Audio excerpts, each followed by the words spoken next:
Tumpuan berita, hobi seorang kanak-kanak perempuan berusia 7 tahun bernama Aryanum Yakairin Ahmad Sadiq yang suka melukis logo gabungan Parti Sarawak GPS termasuk beberapa lukisan yang menggambarkan pemimpin negeri ini mendapat perhatian Premier Sarawak Datuk Petinggi Tan Sri Dr. Abang Abdul Rahman Sohari Tun Datuk Abang Openg. Perkara tersebut tular di halaman Facebook setelah ibunya, Hasfazilawati Hasbi, memuat naik gambar-gambar lukisan adik Aryanum yang mencuit hati beserta telatahnya yang comel mengenakan baju GPS.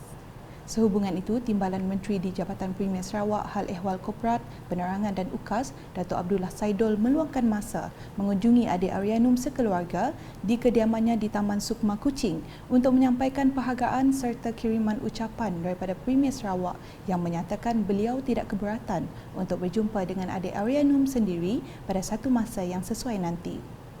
Pesanan yang amat berhormat Premier ialah bahawa ini satu rangsangan, satu yang memberi perangsang dan dorongan bahawa apa yang dilakukan oleh pemimpin kita sekarang ini adalah untuk generasi adik Anum di masa depan serta generasi-generasi yang akan datang. Inilah satu dorongan yang baik bahawa walaupun adik Anum masih muda untuk memahami apa itu politik, tapi itu tidak penting. Yang penting ialah minat adik Anum tentang apa yang tentang sokongan dia kepada pemimpin di atas adalah seperti saya kata tadi, satu dorongan yang kuatlah bahawa apa yang kita lakukan sekarang ialah demi kebaikan dan kesejahteraan dan kemakmuran generasi adik Anum di masa akan datang. Beliau berkata demikian kepada UKAS setelah menyampaikan beberapa hadiah tanda penghargaan kepada adik Aryanum pada Sabtu. Menariknya, dalam masa sama, adik Aryanum yang merupakan anak ketiga dari 4 beradik juga turut menggelar Datuk Petinggi Abang Sohari sebagai Nek Jo. Ini pendapat Datuk Abdullah Saidul.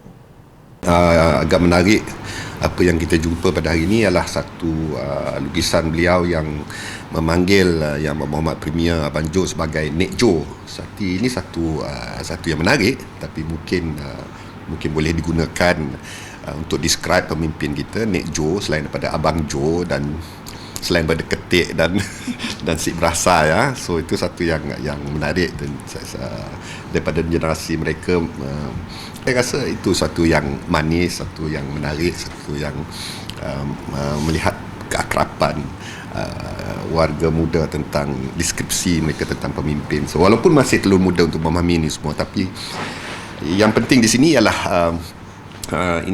kami semua di bawah pimpinan Abang Jo semakin bersemangat bahawa apa yang kami ingin lakukan sekarang ialah demi kebaikan mereka di masa akan datang. Sementara itu, Hasfazilawati turut berkesempatan menceritakan mengenai hobi anaknya itu yang beliau dan suami sendiri tidak menyangka akan memberi kesan yang besar dan ketara kepada anaknya semenjak berlangsungnya pilihan raya negeri PRN Sarawak yang lepas. Menurut beliau, anaknya pada ketika itu didedahkan dengan suasana dan keadaan yang baru apabila melihat ramai orang mengenakan baju, topi dan kipas GPS sambil mengibarkan bendera, membuatkan dirinya berasa teruja dan sekaligus menjadi salah seorang peminat dan penyokong cilik parti itu. Jadi bila sidaknya dalam crowd ya, macam Datuk belum tak reti masa saya nak. Jadi suklah nangga nak mengibar bendera Sarawak, bendera GPS. Semenjak daripada ialah nya lalu nang malah nak pakai baju GPS, semangat kata orang nak. Lah dah ditahunya tak suka pakai baju ya. Jadi sidak ya tak lalulah memberi baju GPS sejak-jak genya. Yalah nya tak nang malam pakai baju ya, tidur pakai juya, nak berjalan pakai juya. Ya digantung dilekatnya segenap tempat, freezer, dekat ya kotak apa-apa kotak dekat pintu tu dikemas-kemas. Kami si tahu masa saya mula-mula, kami si perasan. Padahal tak banyak di polahnya. Yang si tahu sebenarnya apa GPS ya. Tapi bila nya malahnya dedinya, apa GPS jadi katanya. GPS ialah orang jaga Sarawak tu kata dedinya. Ada poster, kena poster Nek Jo mengarir di sini siapanya. Cuba apa? Asal langgar-langgar Nek Jo. Belum pernah jumpa Nek Jo sih. Belum mau jumpa Nek Jo. Mau kata? Mau. Ini selalu Anum tengok muka Nek Jo. Cakaplah Nom. TV ada. Kat TV Pergi, dekat pergi. waktu dekat poster-poster betul. Dekat rumah Jo. Dekat rumah siapa? Jo. Jo. Oh, kat rumah area Nek Jo. rumah ya. Rumah